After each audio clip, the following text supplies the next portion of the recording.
শেষ হওয়ার আগে ইতিহাসের পাতায় নাম লিখিয়েছে টেইলর সুইফটের দ্য ইরাস ট্যুর। সঙ্গীত বিশ্লেষকদের মতে চলতি শতকে পপ কালচারের অন্যতম মাইলফলক ছিল এই ট্যুর। অনেকে সুইফটের এই সফরকে 1960-এর দশকে ব্রিটিশ ব্যান্ড বিটলসকে নিয়ে তৈরি হওয়া উন্মাদনার সঙ্গে তুলনা করছেন।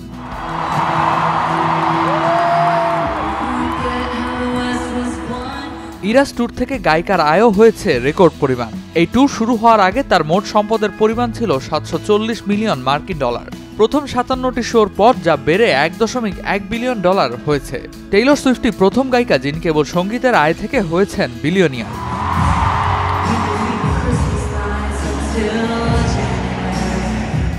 সুইফটের দীর্ঘ ক্যারিয়ারে এই প্রথম কনসার্ট ট্যুরে গিয়েছিলেন পর্তুগালে। দেশটিতে গায়িকার ভক্তদের তাই উৎসাহের কমতি ছিল না। 24 ও 25 মে লিসবনে সুইফটের কনসার্টের টিকেটের জন্য হুমড়ি খেয়ে পড়েন দর্শক। ভক্তদের এই ভালোবাসা নাড়িয়ে দিয়েছে গায়িকাকে। ইনস্টাগ্রামে ধন্যবাদ জানিয়ে তিনি লিখেছেন, আমার হৃদয় লিসবনে রেখে যাচ্ছি। আপনাদের ভালোবাসায় মনে হয়েছে দেশটা আমার নিজের বাড়ি।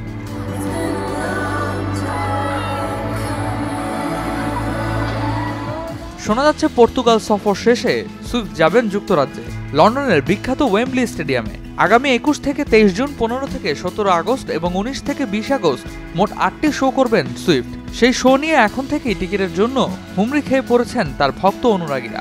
ধারণা করা হচ্ছে ওয়েম্বলি স্টেডিয়ামে স্মরণকালের অন্যতম সেরা কনসার্ট উপহার দিবেন গায়িকা।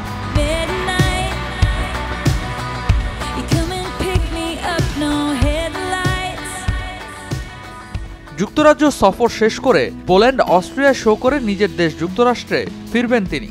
ফ্লোরিডা, লুজিয়ানায় ও ইন্ডিয়ানায় শো করে সুইফট যাবেন কানাডায়। আগামী 6 থেকে 8 ডিসেম্বর ভ্যানকুভারে শেষ হবে এই tour. Redwan Ahmed, showbiz tonight.